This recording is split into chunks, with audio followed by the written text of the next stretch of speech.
Assalamualaikum warahmatullahi wabarakatuh. Nama saya Fitri Nurnisa, pendamping dari Kabupaten Cianjur, Angkatan 45.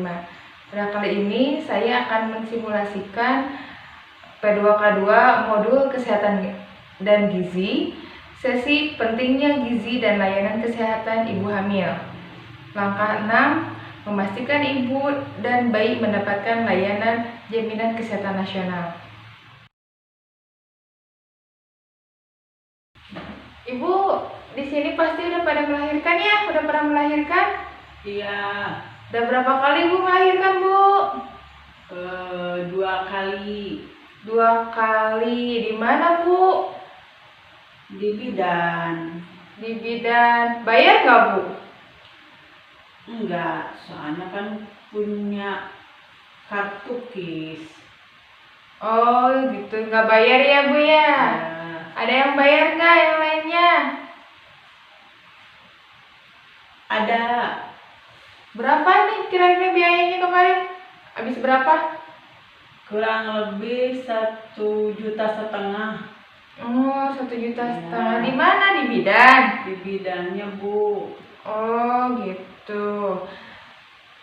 Ya, Ibu, sebetulnya untuk anggota PKH itu ibu-ibu berhak mendapatkan jaminan kesehatan nasional yang dari pemerintah ya. Iya, Bu.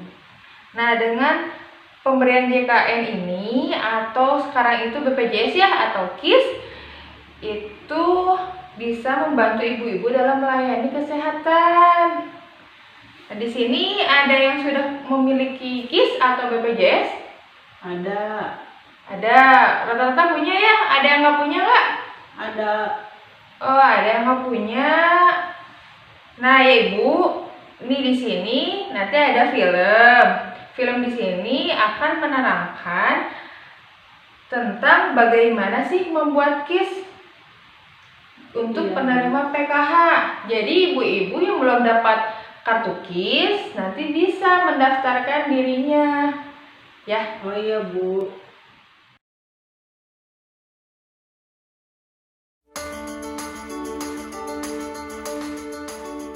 Kita patut bersyukur bahwa mulai 1 Januari 2014, negara kita sudah punya sistem jaminan kesehatan nasional atau JKN. Melalui JKN, pemeliharaan kesehatan kita terjamin. Bila sudah menjadi peserta JKN, kita cukup menunjukkan kartu peserta saat berobat untuk mendapatkan pelayanan kesehatan. Tetapi tentu saja ada prosedur dan batasannya. Pertama-tama, kita terlebih dahulu harus memeriksakan diri ke fasilitas kesehatan tingkat pertama, seperti puskesmas, klinik swasta atau klinik TNI Polri yang bekerja sama dengan BPJS Kesehatan atau Badan Penyelenggara Jaminan Sosial Kesehatan.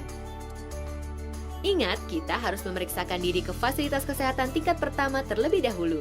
Jangan langsung ke rumah sakit kecuali dalam kondisi darurat. Di fasilitas kesehatan tingkat pertama ini, kita bisa mendapat pelayanan sebagai berikut. 1. Kita bisa memeriksakan diri, mendapat pengobatan atau melakukan konsultasi medis. Kedua, kita bisa mendapat tindakan medis. Ketiga, kita bisa mendapat transfusi darah sesuai kebutuhan medis. Keempat, kita bisa menjalani rawat inap tingkat pertama sesuai dengan indikasi medis. Kelima, kita bisa mendapat pemeriksaan penunjang diagnostik laboratorium tingkat pertama. Kita akan dirujuk ke rumah sakit yang bekerja sama dengan BPJS Kesehatan apabila kita memerlukan tindakan lebih lanjut. Layanan yang bisa didapat di rumah sakit adalah sebagai berikut. Pertama, kita bisa memeriksakan diri, mendapat pengobatan, atau melakukan konsultasi medis dengan dokter spesialis. Kedua, kita bisa mendapat tindakan medis oleh dokter spesialis sesuai dengan indikasi medis. Ketiga, kita bisa pula mendapat rehabilitasi medis serta transfusi darah. Keempat, bagi yang harus rawat inap, kita bisa mendapat pelayanan di ruang non-intensif maupun di ruang intensif. Tentunya ada pelayanan kesehatan yang tidak dijamin JKN antara lain pelayanan kesehatan tidak sesuai prosedur, pelayanan kesehatan di fasilitas yang tidak bekerja sama dengan BPJS, pelayanan kesehatan di luar negeri, pelayanan kesehatan untuk mendapatkan keturunan, pelayanan kesehatan untuk tujuan kecantikan, gangguan kesehatan atau penyakit akibat ketergantungan obat dan atau alkohol, pengobatan alternatif. Ingat, beberapa contoh kasus tersebut tidak dijamin JKN. Seluruh rakyat Indonesia wajib ikut program JKN sebagai wujud kepedulian sosial dalam bentuk gotong royong untuk membiayai pemeliharaan kesehatan. Pendaftaran dimulai pada 1 Januari 2014. 5 kelompok berikut ini otomatis menjadi peserta JKN. 1. Anggota TNI dan PNS di lingkungan Kementerian Pertahanan beserta anggota keluarganya. 2.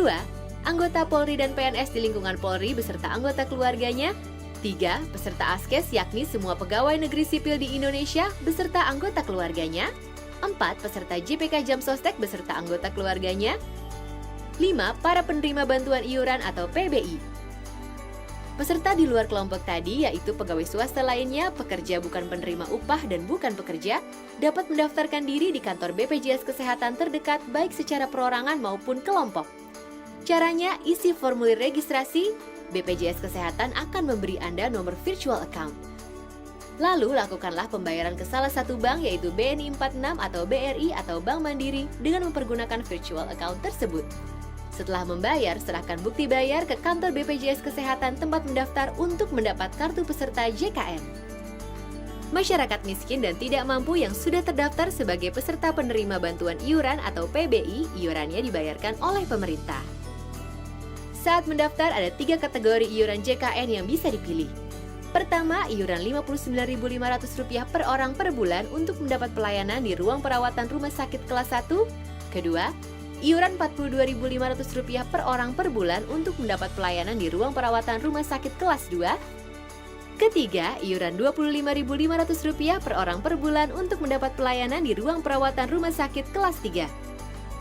Untuk syarat pendaftaran, 1. Isi formulir pendaftaran yang tersedia di kantor BPJS Kesehatan. 2. Sertakan fotokopi bukti identitas bisa KTP, SIM atau paspor dan kartu keluarga. Ketiga, pas foto berwarna ukuran 3x4 sebanyak 2 lembar. Untuk sementara, kartu peserta ASKES, Jamkesmas, dan JPK Jamsostek yang lama semua masih berlaku. Nah, mudah kan cara mendaftarnya? Apabila Anda merasa belum jelas soal jaminan kesehatan nasional, manfaatnya, cara mendaftarnya, carilah informasi lebih lanjut di situs www.jkn.kemkes.go.id atau telepon layanan Halo Kemkes di 500 567 atau Halo Askes di 500 400 atau datangi kantor BPJS Kesehatan terdekat. Segeralah daftarkan diri dan keluarga Anda menjadi peserta JKN. Jangan tunda lagi, sebab sakit bisa datang kapan saja.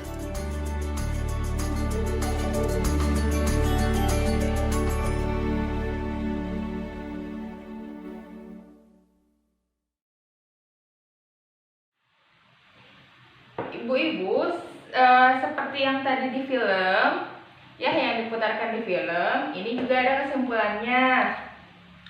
Kesimpulannya dari bagaimana sih cara membuat BPJS itu atau KIS, kita bisa mendapatkan KIS yang belum terdaftar. Nah, caranya seperti ini, daftarkan keluarga menjadi anggota Jaminan Kesehatan Nasional atau JKN. Jadi ini tuh ada dua model ya, ada yang dibayar sama pemerintah, ada juga yang dibayar mandiri.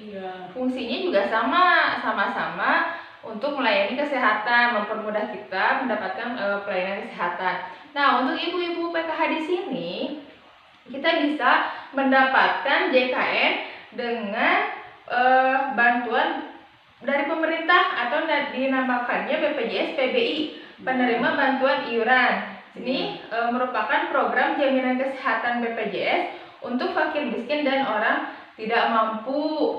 Bagaimana sih caranya? Ribet nggak? Caranya udah dijelasin ya tadi ya, ada di film juga. Nah, caranya membuat kartu BPJS PBI atau yang dibayar oleh pemerintah. Yang pertama, ibu harus menyiapkan beberapa dokumen, Bu. Dokumen yang harus disiapkan diantaranya KK dan KTP seluruh anggota keluarga. Jadi fotokopinya difotokopi, gak usah yang asli, fotokopi semuanya. Yang kedua, membuat surat keterangan tidak mampu dari RT dan dari kelurahan atau desa ya. Yang ketiga, nanti setelah ibu sudah menyiapkan fotokopi KK, KTP dan keterangan tidak mampu, ibu bisa meminta surat pengantar pembuatan kartu BPJS PBI dari puskesmas. Ke puskesmas dulu ibu minta surat pengantar untuk membuat kartu BPJS. Dan ibu tidak dibutuhkan rekening. Jadi nggak usah ada rekening, Bu. Kan kalau yang lain mah biasanya kalau yang mandiri harus ada rekening. Kalau yang PBI nggak usah.